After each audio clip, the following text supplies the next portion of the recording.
গাইবান্ধার সুন্দরগঞ্জ উপজেলার পশ্চিম দুলাল এলাকায় মাছ ধরার জাল চুরির প্রতিবাদ করতে গিয়ে সংঘবদ্ধ হামলার শিকার হয়ে মা ছেলে গুরুতর আহত হয়েছেন। এই ঘটনায় 7 জনের বিরুদ্ধে সুন্দরগঞ্জ থানায় মামলা দায়ের করা হয়েছে।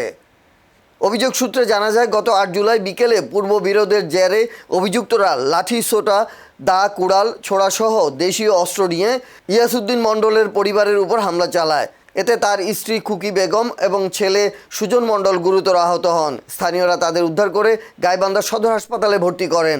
পরে অবস্থার অবনতি হলে উন্নত চিকিৎসার জন্য রংপুর মেডিকেল কলেজ হাসপাতালে পাঠানো হয়।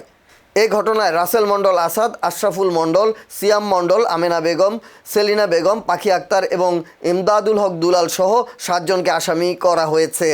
ভুক্তভোগী পরিবার ঘটনার সুষ্ঠু তদন্ত ও অভিযুক্তদের বিরুদ্ধে দ্রুত আইনগত ব্যবস্থা গ্রহণের দাবি জানিয়েছে।